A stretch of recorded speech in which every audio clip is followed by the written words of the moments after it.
मेरे महबूब कयामत होगी, आज रुसवा तेरी गलियों में मोहब्बत होगी। मेरे महबूब कयामत होगी, आज रुसवा तेरी गलियों में मोहब्बत होगी।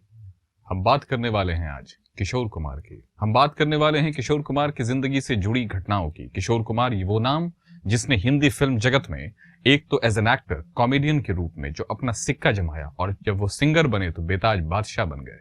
हम बात करने वाले हैं उसी किशोर कुमार की, जिनके फैमिली से अशोक कुमार और अनूप कुमार दोनों ही निकले, और अशोक कुमार दादामुनि जिन्होंने भारतीय सिनेमा के, आप कह सकते हैं, जो फाउंडेशनल स्टोन्स में से एक थे, अशोक दा वो थे, जिनको दादामुनि भी कहते हैं। तो किशोर दा के बारे में आज बात शुरू करने से पहले मैं आपको बता दूं कि हमारा ये चैनल है पहल भारत, इसको आप ज्यादा से ज्यादा सब्सक्राइब करें, हमारी हौसला अफजाई करें, और कमेंट पे अपने जो आपके एक्सपीरियंसेस हुए इन वीडियोस के साथ, आपको कैसा लगा, पसंद आया, ना पसंद आया, कौन सी चीजें छूट गई, कौन सी चीजें हमने आपको ऐसी बताई जो आपको पसंद आई, आप जरूर हमें कमेंट करके बताइए। और जो लोग किशोर दा से या इस तरह के खबरों से इंटरेस्ट रखते हैं उनको शेयर कीजिए हमारे इस वीडियो को। अब हम बात करते हैं किशोर कुमार की।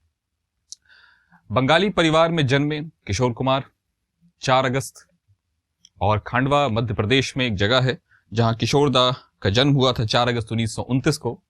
और एज अ सिंगर आपको मैं अगर एक बात बताऊं जो उनके बारे में हैरत में डाल देने वाली है, कि 10 साल तक किशोर दा की आवाज में एक श्रिल था, एक थरथराहट थी, कंपन थी, और जिसकी वजह से उनकी आवाज जो थी वो कुछ हद तक आप कह सकते हैं कर्णकटु थी, जो मतलब बस कान को पसंद आने वाली नहीं थी।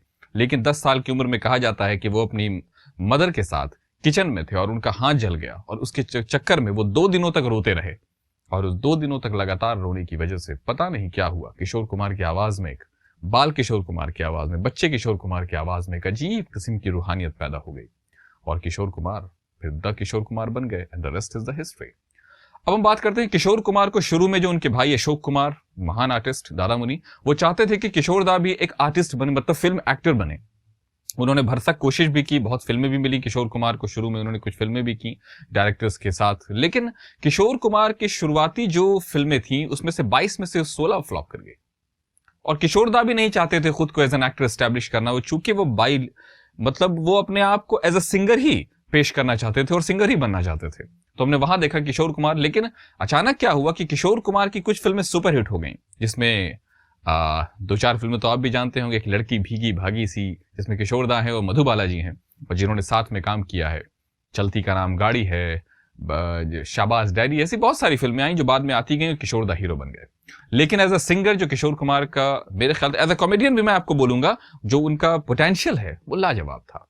आपको मैं अगर एक बात बताऊं तो आपको जानकर हैरत होगी कि फिल्म आनंद जो 1971 में बनी थी, उसे ऋषिकेश मुखर्जी किशोर कुमार और महमूद साहब के साथ फिल्म बनाना चाहते थे, जिसमें बाद में राजेश खन्ना एंड अमिताभ बच्चन आ गए।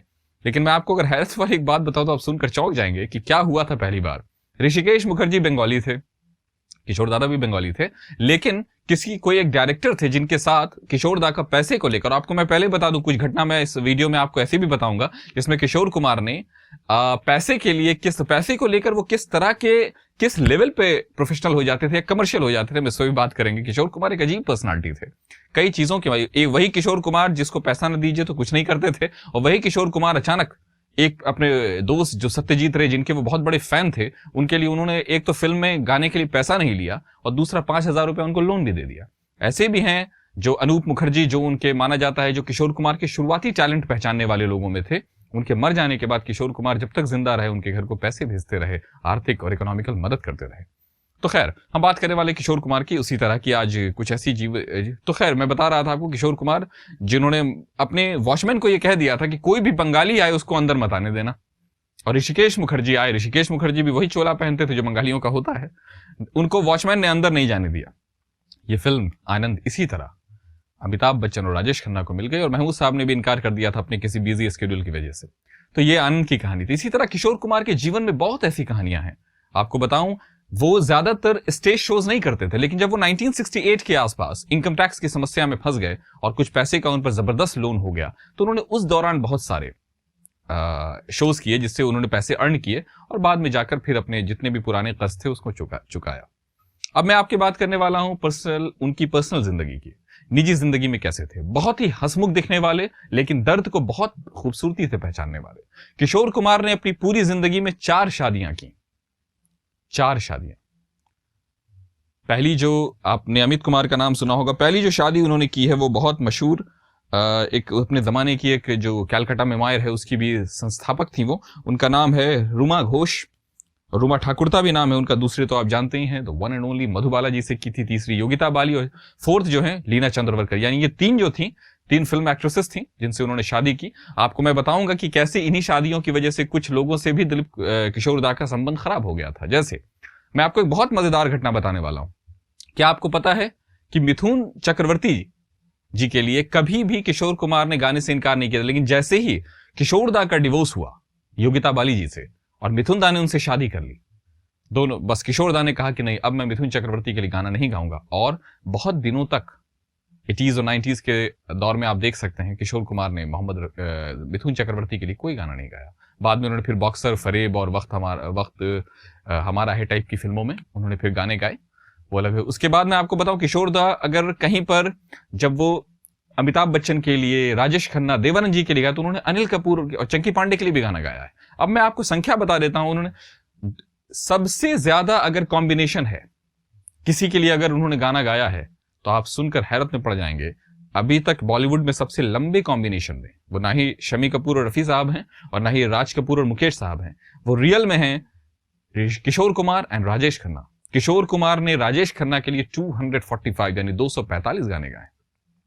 दूसरे नंबर पर जितेंद्र हैं जिनके लिए उन्होंने 203 गाने गाए। तीसरे नंबर पर अमिताभ बच्चन है जिनके लिए 131 गाने गाए। और चौथे नंबर पर देव साहब हैं यानी देवानंद साहब, जिनके लिए 119 गाने गाए। वो आवाज थे उनकी। अब मैं बात करने वाला हूं आपसे किशोर कुमार के कुछ उन चीजों की जो उनके कैरेक्टर को और भी ज्यादा, या कहिए कि रहस्यवादी बनाता है, मिस्टीरियस बनाता है, या क्या बनाता है वो आप जज कीजिएगा, लेकिन मैं आपको घटनाएं बता देता हूं। किशोर दा के बारे में मशहूर है कि किशोर कुमार पैसे के मामले में बड़े जबरदस्त थे। एक बार बहुत मशहूर है, MV रमन नाम के एक प्रोड्यूसर थे जो किशोर दा को उन्होंने साइन किया था, लेकिन 5,000 रुपया अभी देना बाकी रह गया था। किशोर कुमार का एक बहुत मशहूर गाना है, आपने सुना होगा, 5 रुपया 12 आना। तो उन्होंने जाकर वो बार बार प्रोड्यूसर के सामने गाना गा रहे हैं, 5,000 रुपया दे दो, 5,000 रुपया दे दो। यानी वो बता रहे हैं प्रोड्यूसर को जल्दी, जब तक पैसा नहीं दोगे हम काम नहीं करेंगे। वो लगभग नहीं करते, लेकिन चूंकि उनके बड़े भाई भी उस फिल्म में थे, अशोक कुमार साहब, तो उन्होंने कह दिया। तो उसके बाद किशोर दा के पास कोई ऑप्शन नहीं था, बड़े भाई के हुक्म था, उन्होंने उसको कर दिया। ऐसी बहुत सारी घटनाएं हैं उनके मामले में। बहुत मशहूर एक बार उनके बारे में बताया जाता है कि किशोर दा को जब पैसे नहीं मिलते थे, या पैसा अगर उनको पता नहीं है कि अभी पूरा मिला है या नहीं, तो वो अपने असिस्टेंट से ऐसे पूछते थे, चाय कितनी मिली है? तो अगर उसने कहा आधा मिली है तो मतलब आधी मिली है, कहा फुल मिल गई तो मतलब पेमेंट फुल हो गया, फुल एंड फाइनल। और कहा कि नहीं चाय नहीं मिली, चाय से मतलब नहीं होता था, वो मतलब होता था फीस से, वो चार्ज से। उनके किशोर दा का अपना स्टाइल था। उनके बारे में ये तक मशहूर है कि किशोर दा कई बार घर में पैसे के सामने रखकर सो जाते थे, पैसे को देखते देखते। इसका मतलब ये नहीं था कि वो उनको पैसे से बहुत, वो एक जिंदा रहने के रीजन ढूंढते थे। मैं आपको बताऊं, मोहब्बत का मिसाल है किशोर कुमार। जब उनको मधुबाला के वो करीब आ गए थे और जब उनको पता चला कि मधुबाला की तबीयत बहुत खराब हो गई है और मधुबाला के दिल में छेद है और वो उसका इलाज कराने लंदन जाने वाली हैं, उस दौरान ही उन्होंने उनको प्रपोज कर दिया कि आप मुझसे शादी कर लीजिए। सोचिए, जब लोग जनरली नहीं करते हैं तो उन्होंने कहा कि जितना भी वक्त है आपका मेरे साथ गुजारिए। और इसके लिए किशोर कुमार मुसलमान भी हो गए, चूंकि मधुबाला जी की फैमिली को गैर मुस्लिम से शादी करना मंजूर नहीं था, तो उन्होंने अपना नाम रख लिया था करीम अब्दुल। फिर बाद में उन्होंने भले हिंदी रीति रिवाज से भी शादी की अपनी फैमिली को मनाने के लिए, लेकिन उनकी फैमिली में भी मधुबाला कभी एक्सेप्टेड नहीं हुई और किशोर कुमार भी मधुबाला की फैमिली में कभी पूरी तरह एक्सेप्टेड नहीं हुए। लेकिन इन दोनों ने अपने रिश्ते में उसको हावी नहीं होने दिया। ऐसा नहीं है कि इन दोनों के बीच भी टेंशन नहीं रहा, कई बार ऐसा भी हुआ कि मधुबाला जी जाकर अपने घर पर टिक जाती थी, लेकिन ऐसा होता था। अब मैं आपको बताऊं एक और बहुत मजेदार किस्सा किशोर दा के बारे में। किशोर दा ने अपने घर में, लोग generally beware of the dogs, कुत्ते से बस सावधान रहिए, किशोर कुमार ने अपने घर पे लिखवा दिया था बिवेयर ऑफ किशोर कुमार से बच के रहना। HS रवेल, जो आज जब वो राहुल रवेल जो अभी बहुत मशहूर डायरेक्टर थे, उनके फादर एक बार किशोर कुमार से मिलने गए, उनको किशोर दा को कुछ उनके पेमेंट्स करने थे। वो गए तो जैसे उन्होंने पैसा दिया, किशोर दा ने पैसा लिया और उनके हाथ को दांत से काट लिया।